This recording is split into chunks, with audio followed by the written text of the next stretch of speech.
So, welcome everybody. Today's show is called The Future of the Quantified Self Movement, and I am here with Dr. Mike Snyder. Dr. Snyder received his Ph.D. from California Institute of Technology. He did his postdoctoral work at Stanford. He's a leader in the field of functional genomics and proteomics, which is a new concept for me, and one of the major participants in the ENCODE project, which maybe we'll learn more about today. He's the author of a book called Genomics and Personalized Medicine, and we'll link up in the show notes for those of you who would like to find Dr. Snyder's work and his book and everything that he's up to. Mike, welcome to the show. Thanks for having me here. It's great to be here. I always like to start with definitions. And, as I was preparing for this show, two terms came up that I hadn't heard before, proteomics and omics. Can you define those for me and for people listening? Sure. So what we're all about is sort of big data and health. We're trying to collect data from people, and usually it's making lots of molecular measurements from people's blood. So your genome, you may know, it's your DNA, your DNA code, so to speak. But your proteome is your collection of proteins. We usually measure it out of your serum. Your metabolome is your collection of metabolites. We usually measure that out of serum and urine. There's something called the transcriptome. That's all your RNA. So we measure all of these things. And together they're called omnics. So they just group them all into one. Right. That's the definition, if that makes sense. I got really into the whole quantified self movement probably 10 years ago. And I got, HRV trackers and blood pressure things. And I have my little blood oximeters and, all kinds of crazy stuff. And then I kind of went dark for a few years. And then suddenly I'm back into it. I'm getting 23andMe recently, or I did one here in Europe. So forget what it was, genetic heritage. And suddenly I've got new gizmos. And I guess I want to kind of start this off, because one thing that kind of kicked this off for me is suddenly my phone got better.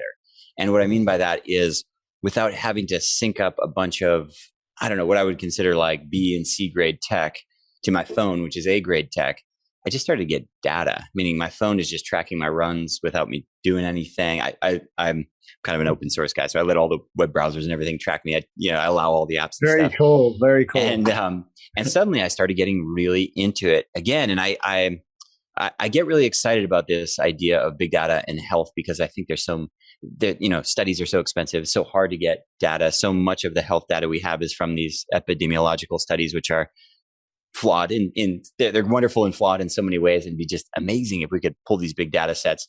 Where are you at? Because you've obviously focused so much of your research and career on this. Has this gone in cycles for you, or has it just been big up and to the right excitement, or how are you feeling about the current state? I'm continuous. Yeah, we're trying to push the envelope on this. I do think it's the future. I think the reason you got turned off for a period is because it's work to do this stuff. And so I think it's now getting better and easier to pull the data in passively. So having smartwatches, in fact, we build a platform for doing just that, that'll pull in all your wearable data. So just to show you, I'm totally into it. I wear 4 of these smartwatches here. I normally have a ring. I've got a glucose monitor on. I'm measuring everything I breathe. Now, so some of these things are clunky because they're new, and those are technologies we're trying to push out. Others are now getting more mature. The smartwatch stuff does, get collected, pulled in automatically, relayed to your smartphone. And now, I don't know if we'll get into this, but we have an alerting system to tell you when you're getting ill, and it will ping you. And so that makes it even easier, if you will. Something's monitoring you in real time. It's kind of like your car dashboard, where, it's monitoring the health of your car. You don't really look at it too much until a light goes on, but you do check the gas gauge, you do check the speedometer, but the rest of the stuff you don't really look at until a light goes on and tells you something's up, something's not right. And I think that's the way health monitoring will be in the future. And to your point about expense, you're right. Some of the technologies and a lot of what we do, this omics stuff you mentioned earlier, these molecular measurements, they're super expensive. We're doing it to try and push the envelope, to try and find biomarkers of health and disease. But the wearable stuff is getting dirt cheap. A $50 smartwatch is a pretty good health device these days. I had a CGM. I had a Freestyle Libre about 3 or 4 months ago, and I wore it for about a month. And I'd been doing blood glucose monitoring myself, probably twice a year for month stints at a time, just recording data and stuff. And that CGM gave me really interesting data. And I feel like this is a big part of it, is people need that little hit. So I found out I was having hypoglycemic events in the evening, at night when I was sleeping. There's no amount of finger pricking would ever give me that data. Right. Night sweats, nightmares. I thought it was anxiety. I thought I was going to a therapist. I was having, really, I'm just hypoglycemic at night. And so I'm just remembering now, this is what rekindled my interest in quantified self. It's like you get that one little hit and you go, wow, this is a major thing. My blood sugar is dropping below 50 in the night. This is something I can fix. This is something I can look at. And so I'm hoping that, if people can get a little taste of that, a little hit, the consumer demand will go up, because while people are interested in this in the abstract, I find that most people aren't. Mike strapping 4 watches on and, putting, HRV monitors and things like this. And so when you look at, the ubiquitous devices, which are these, are you more excited about Apple or Android? Do you feel like it doesn't really matter? It's just sensor technology that will kind of go in parallel, or what are your thoughts in terms of companies and OSs? Right. So I think for the most part, the phone itself is the computer. It's just pulling in the information, yep. and we'll be computing on that for your health. So a lot of the AI will actually be done right on your smartphone. In fact, we're building algorithms for doing that sort of stuff now. So the sensors will be in the periphery, your smartwatches, rings, things like that. People are even talking about hearing aids with sensors on them to be able to, monitor health in the elderly. Pretty good ideas, and it's all passive monitoring in those cases where the data, gets generated, goes off to the phone, and is again following your health. So I do see that as the future. That's how it'll go. I don't think it matters whether it's Apple or Android. Both will work just fine. I think the quality of the sensors does have some impact. They're all good for heart rate variability. Some of them have good skin temperature measurements, others maybe not so good. So they're measuring different things. And I think that's where some of the differential is. To your point about the glucose monitoring, this stuff is really eye-opening. So you're on one side, the hypoglycemic bouts that you discovered through this. The more common is the hyperglycemic bouts. Right. People have huge spikes after meal. And you may know in the US, 9% of people are diabetic and 33% are pre-diabetic. And 90 or 70% of those pre-diabetics will become diabetic in their lifetime. And those numbers are going up. So we're in a pandemic or an endemic that's worse than COVID. It's really awful. And I think these devices, as you point out, they're really eye-opening. Boy, when you eat something, in hindsight, they always make sense. Like for me, when I ate a pulled pork sandwich, sent my glucose to 350. And I'm like, what the heck? Wow.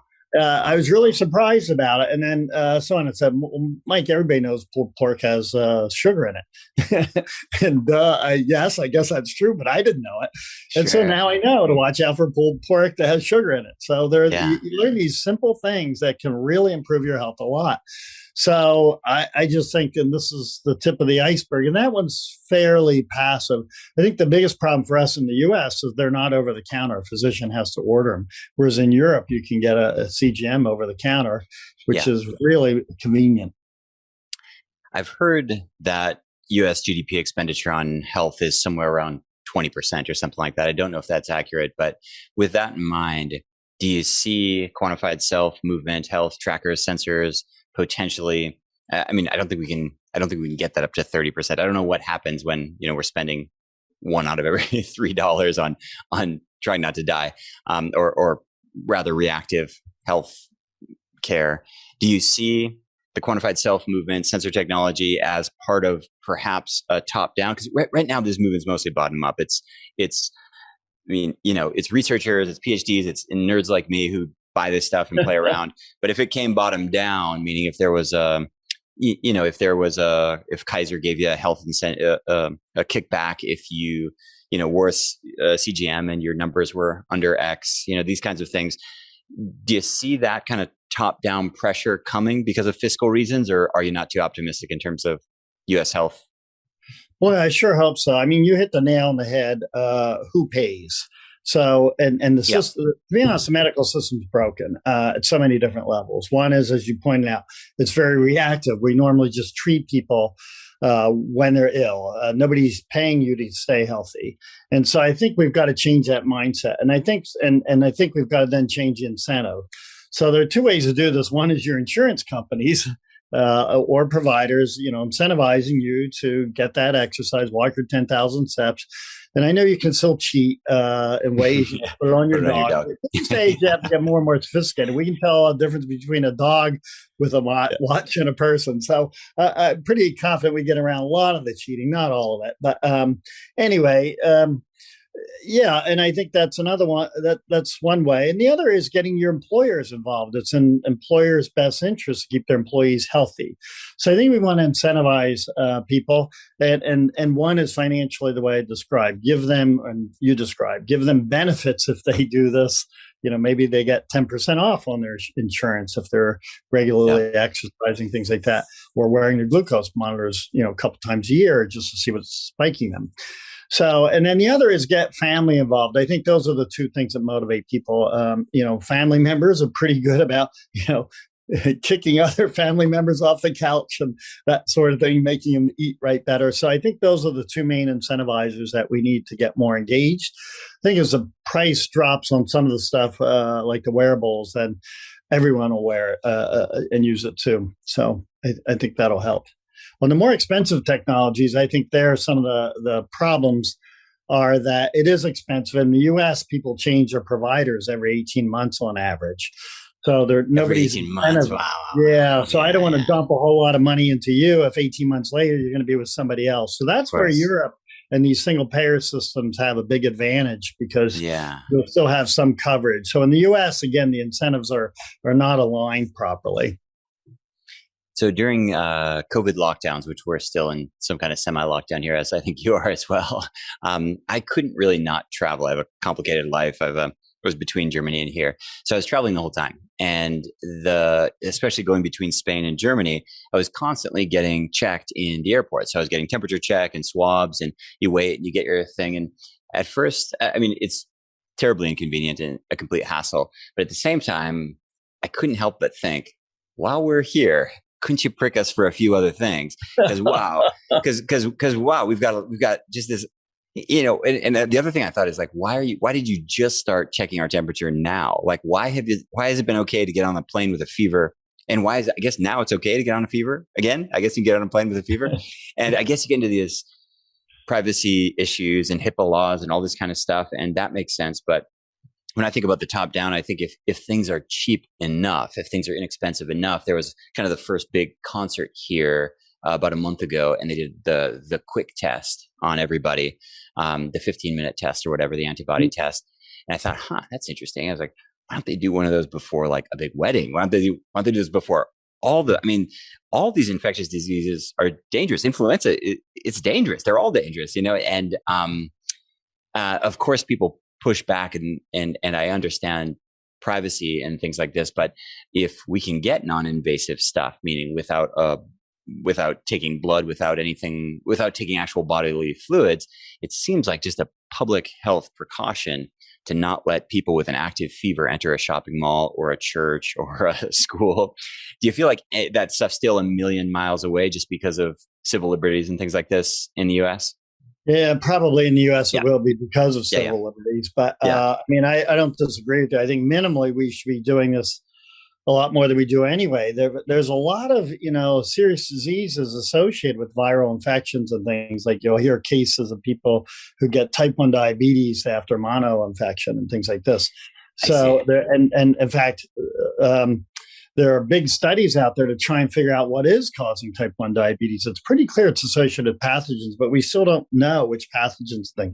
So if we actually just routinely tell it, measuring when you got ill, what pathogen it was, is it a mono, is it respiratory syncytial virus, is it rhinovirus, these are common cold viruses, and associated with it, we could actually try and figure out the underlying cause of type 1 diabetes, believe it or not. So I actually think measuring this would be good from an information standpoint, from a health management standpoint in general. We could use that a lot. But then the question you're raising, just to reduce spreading of illness, I think it could become a standard for things in general. It could be a little tricky because of civil liberties for what you say, but I'm a believer that you should put these things on kids and elderly, like caregivers.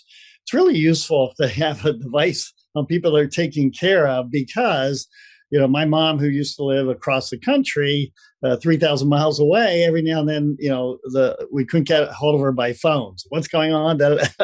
And, invariably she forgot to hang the phone up on the hook. And so we'd have to send someone over to check up on her, right? But we didn't know that. So, but if I had a simple smartwatch on her, I could tell what's going, she's, heart rate's fine, everything's good.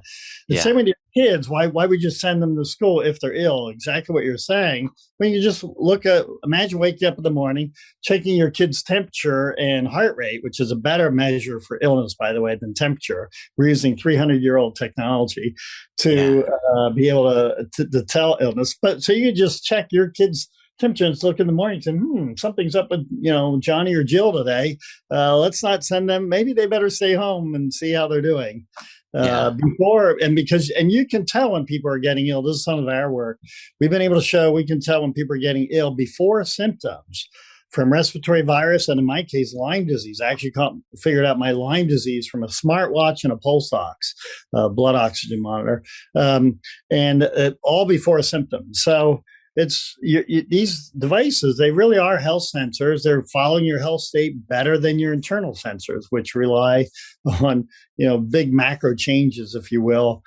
These things can pick it up. So I could envision a world in the future where especially for the caregivers, where they would say, all right, here's what I'm checking the health of my kid. Nope, you stay home. Or, yep, you're good. Go to school. All this stuff is really expensive, but being sick is really expensive too. And it just seems like, can we afford to strap all these monitors to kids in less than developing countries, et cetera? And I guess the question I come back to still in the midst of this pandemic, is can we afford not to? I mean, this was so expensive. It was just so expensive. The cost of life, cost of money. It's just almost anything you could think of would have been cheaper. Almost anything. With you. Anything. A $50 smartwatch. We've now built a monitoring system because of advanced technology. We've set up a cloud computing sensing system, if you will, and we're going to open source it, where we can, to be honest, measure everyone on the planet, follow them in real time. So all you'd have to do is put a smartphone. Now there is a computational cost associated with it, but we're going to push that cost back to the phone, but the computing. So backing up, 60% of the planet has a smartphone already. So if you pair that with a smartwatch, a $50 smartwatch, you've got a health sensor for 60% of the planet, 4 billion people, that you could be using to measuring their health in real time and catching illness as it's happening, or certainly before symptoms. And we think that's incredibly powerful. And I'm with you. How can we afford not to? If you think about it, we're a little bit lucky on this pandemic. Could have been worse. We could have had a virus that was a little more stealth and a little more deadly at the same time. Sure. And that could have been, 10 times worse. And such a thing is, obviously conceivable in the future. And imagine having these health sensors on people so you could catch the stuff early. We could see what's going on in Wuhan pretty darn early and see what's happening where, and then, try and act quickly. What is the research environment like for you? Are you considered a hero? Are you the evil big data sort of draconian state guy? How do people, what is the general feeling? How is it to be in this field right now? Yeah. So to the quantified self community, people like you, I guess I'm considered a hero because I have a couple of petabytes of data. I've been tracking myself for 11 years now, actually more. And I've caught from big data, I figured out my diabetes. I was genetic risk for diabetes, and then became diabetic, and I caught it because of all this and this Lyme disease situation I told you. And we've helped now a lot of other people. We're running a study with about 109 people, and about half have learned something really, really important about their health. Like we caught someone with early lymphoma, 2 people with serious heart issues, those kind of stuff. So to that group, I'm in pretty good shape. To the physician group, I'm their worst nightmare. They do not like the idea of people taking charge of their own health. They're taught to be the ones that are in charge. They think, these things are going to turn everybody into hypochondriacs. They're going to just put this overload on the health system. And it's the exact opposite. They don't realize that.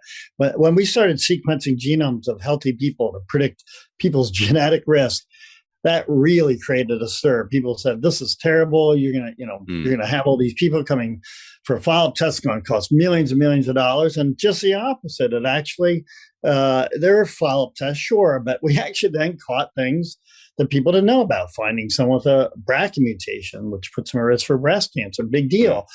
We caught some of the young guys, serious heart, had a mutation in it's called a cardiomyopathy gene, a heart-related gene, and he had a heart defect. Never knew it, although in hindsight, his aunt had a heart attack in the 50s, father died in the 60s. And we saw this, and he did follow-up tests, and sure enough, he had a heart issue, and he's on medication now. So all preventative then. And another person we caught with their early thyroid cancer because their genome sequence predicted they're at risk for it, and then they did the follow-up test. So the benefits of totally outweighed, the concerns that people are raising. And now with this deep data, mining that we're doing, same thing. Physicians are saying, look, you're going to see these elevations in heart rate. You're just going to stress people out. People aren't stupid. They know if they've been drinking too much, we can warn them that, yes, you will set off one of these stress alarms, and it may not be, an infection. It could be other things like drinking too much could do it. Intensive exercise can do it. And people can then contextualize it. Again, they're not dumb. But if you're just sitting around doing nothing and your heart rate's running up, you're either stressed or you've got some illness hitting. And that's a great thing to discover, as soon as possible, so you don't go spread it around. There's been talk about the sort of third wave of the internet, which people have been talking about for 15 years, the move of governments and specifically healthcare online. It hasn't really happened so well, but there's talk now that maybe blockchain will unlock the ability for us to, have a health, block that it has all the information. For example, I have 3 kids, and I get their vaccination records for summer camp, and the doctor handwrites on a piece of paper, but did they really get this? And then I was reading about the BCG vaccine recently. I was like, wow, this vaccine is amazing. I was like, did I get the BCG? I think so. How would I ever know? I have no idea. How would I know? Have you looked into blockchain technology? Are you optimistic about it? Is this just a distraction, or how are you thinking about it? Well, yeah, I mean, I guess blockchain is fine. I think just getting the basics, like you're saying, you can even get access to your plain old medical records easily from the past. So we're barely even crawling. So we're not even close to blockchain. So I just want to get all medical records online where everybody can access them and share them however they want. We're getting there. I mean, in the US, we just only relatively recently in the last decade switched to electronic health records, believe it or not. Some places were a little ahead of that, but a lot weren't, and a lot still aren't, believe it or not. And sharing it's almost impossible. Getting access to your own can be very, very hard in the US. So we've got to get that under control so you can do all the things you just said. Gee, have you had that latest vaccination? What have you had? What haven't you had? Just to show you how far behind the medical system is, the number one user of fax machines is the medical system. My daughters don't even know what a fax machine is, right? Nobody else uses fax machines. I hear people say this, but is it really true? Are they still in use? Oh, yeah. They're still in use. I haven't seen one in 15 years. Stanford, cutting edge place. And wow. They do it for privacy and security and things, but obviously there's more secure, more private ways to do this stuff. So it's a mentality that's hard. The profession's very conservative. That comes from this do no harm concept, but actually being behind in technology is harmful. So I think we've got to change that mentality. That's an education issue where we've got to educate physicians, the healthcare system, so that they are more accepting. When we first started the wearables, the instant reaction from physicians was, well, everybody knows those aren't very accurate. And my retort was, well, actually, they're more accurate than what you're measuring in your doctor's office. But my heart rate will vary by 40 beats per minute, depending whether I drove there or biked there or what was going on. White coat syndrome, sure. Yeah.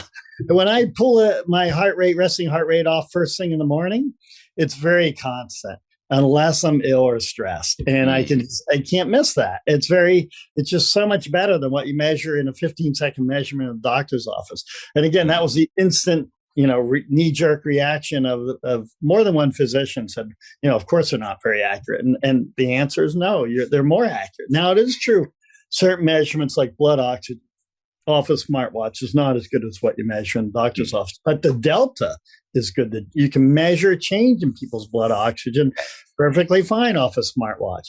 And that's what counts. Here's another good example. You might like this. Every physician you ask, pretty sure in the world, will tell you, don't get a whole body MRI. Because if you do that, you'll have nodules. Men have them in the prostate, women in their ovaries. So yes, we all have nodules, but that's not the point. We would argue it's good to get whole body MRIs, but do it longitudinally so you can see if any are growing. That's the point. Do you have any growing nodules? And the only way to know that is get those measurements over time. And that makes a lot of sense. And so, for example, I've obviously been scanned, as you can tell, many times. I have a dense spot on my spine and my back, and it's not growing, but that's good to know. Imagine I get cancer and they do a whole body MRI and they see that for the first time. They say, oh, it's spread to your spine. You've got metastatic. Right. They wouldn't know because they don't have any baseline measurement. You have no data. So you have no data. Yeah. So you get it. So we need the baseline. And that's really where the quantified self kicks in, that we can get these detailed measurements of ourselves while we're healthy so we can detect illness and when that happens. And just one last question. What are you most excited about right now? Is it the CGMs? Is it big data? Is it, integrate stuff into your phone? Or what are you most excited about in the past 12 months? It's all of it. I think the fact that you can bring in on data, and the fact we're very excited as we perfect our algorithms to detect COVID and other infectious disease before it happens. Love to have your listeners sign up to our study, innovations.stanford.edu/wearables. You can do it no matter whether in Europe or the US, because we're trying to perfect the algorithm. It's really cool. On average, we can now, in a real-time alerting setting, we can send you a red alert when we see an increase in resting heart rate. It turns out 3 days before symptoms, before COVID, in a COVID situation. And it works also for other infectious disease, not as far in advance because COVID has a longer pre-symptomatic period. But the point is that we can do early detection of infectious disease with a smartwatch, which is pretty darn cool. Amazing. Well, we'll definitely send you over some new case study participants. All right, great. Yeah, great to have you on the show. Appreciate all of your information. For people listening, how can they find you and connect with you online? Yeah, so you can either email me, M as in Michael, P as in Paul, Snyder, SNYDR, at stanford.edu. But most importantly, join our study, innovations.stanford.edu/wearables. Love to have you join. Thanks so much. Let's keep in touch.